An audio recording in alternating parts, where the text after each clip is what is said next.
अस्सलाम वालेकुम, मेरा नाम डॉक्टर आसिफ ज़ैदी है। आज हम एक ख़ास टॉपिक के ऊपर बात करेंगे जिसमें अक्सर ये हो रहा होता है क्लिनिक के ऊपर। हमारे जो मरीज़ आए होते हैं वो इस बात पे इंसिस्ट कर रहे होते हैं कि अचानक ही हमने फ़लानी चीज़ खाई और उसके बाद अचानक बहुत ज़्यादा ही पेट में दर्द शुरू हो गया, उल्टियाँ आ गई, लूज़ मोशन शुरू हो गए। और अक्सर वो इल्ज़ाम दे रहे होते हैं उस लास्ट खाए हुए खाने के ऊपर कि जो आखिरी वक्त आपने खाया होता है और उसके बाद जो है आपको लूज़ मोशन या वॉमिटिंग शुरू हो जाते हैं। अच्छा, इसमें गलत फहमी जो है वो अक्सर ये होती है कि हम लोग ये कह रहे होते हैं कि ये खाना आखिरी हमने खाया है इसकी वजह से हो सकता है, लेकिन इसमें जो एक्चुअल वजूहात ये हैं वो जो आपने खाना आज खाया है, आखिरी खाया है, वो ही ज़रूरी नहीं है। उसमें वो खाना जो हम पिछले 3-4 दिन से खा रहे होते हैं, 5 दिन से खा रहे होते हैं, वो भी आपको लेट ऑनसेट फूड पॉइजनिंग कर सकता है। तो इसमें ये चीज़ जो है वो बहुत ज़रूरी है कि हमें अपने जो पिछले एक हफ्ते से हम बाहर से खाने खा रहे हैं उनको भी मद्देनज़र रखना चाहिए कि वो हम कैसा खा रहे हैं। अब बात करते हैं कि जब इस तरह के खाने खाए जा रहे होते हैं तो ऐसा क्यों होता है। जब हम बाहर से आलूदा खाना खाते हैं तो उसमें कुछ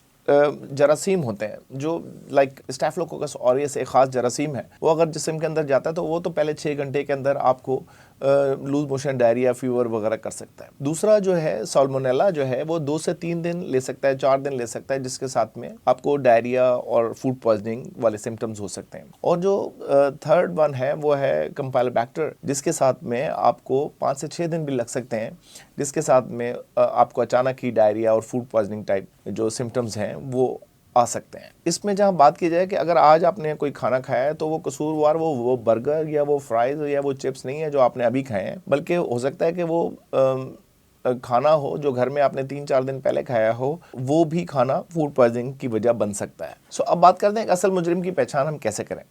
असल मुजरिम की पहचान करने के लिए सबसे इंपॉर्टेंट चीज़ ये है कि हमें ये भी देखना चाहिए कि हमारे साथ जो कुछ और लोगों ने खाना खाया था कि क्या वो लोग भी बीमार हुए हैं या नहीं हुए।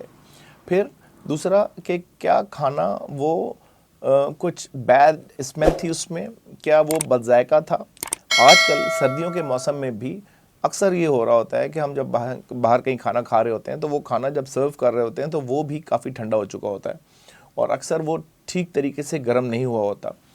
तो ये भी एक वजह हो सकती है। अगर वो ठंडा खाना या रखा हुआ खाना सर्व कर दिया जाए तो उसके साथ में भी आपको फूड पॉइजनिंग हो सकती है। सबसे अहम बात यह है कि फूड पॉइजनिंग का जो कल्प्रिट है उसका वजह हम सिर्फ स्टूल कल्चर के साथ ही लगा सकते हैं कि जो कि बहुत मुश्किल होता है। स्टूल कल्चर्स भी इन तमाम अच्छी से अच्छी लैब्स में ही कर रहे हैं। लाइक साल्मोनेला में भी जो टाइफाइड का जरासीम है उसके अंदर भी जो फूड पॉइजनिंग के अंदर कल्चर्स हैं या इंटायरेक्ट फीवर के साथ कल्चर्स हैं वो सिर्फ 35% तक पॉजिटिव आते हैं। एहतियाती तदाबीर पे बात करते हैं कि एहतियाती तदाबीर क्या इख्तियार की जाए। एहतियाती तदाबीर में सबसे पहले आप हैंड वॉशिंग करना बहुत इंपॉर्टेंट है। अपने हाथों की सफाई का आप ख़ास ख्याल रखें।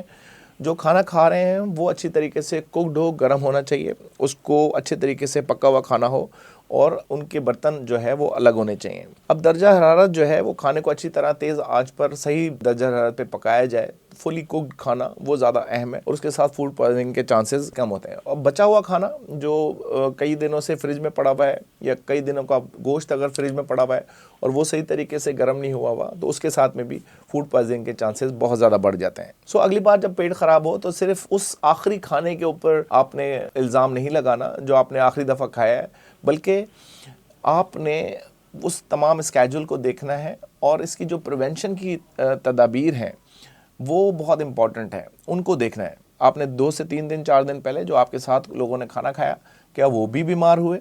अगर वो भी बीमार हुए हैं तो शायद वो फूड पॉइजनिंग की वजह वो स्पेसिफिक खाना या वो स्पेसिफिक रेस्टोरेंट हो सकता है।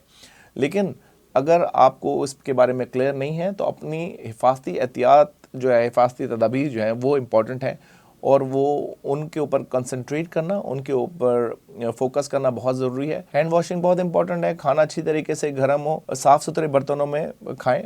पानी का इम्पॉर्टेंट है। पानी अगर आप गंदा पानी पी रहे हैं तो चाहे आप जितना भी अच्छा खाना खा लें वो इन्फेक्टेड हो जाएगा। तो अगर कॉन्टेमिनेटेड वाटर यूज़ कर रहे हैं तो वो आपके लिए ज़्यादा ख़तरनाक काम है। बहुत शुक्रिया।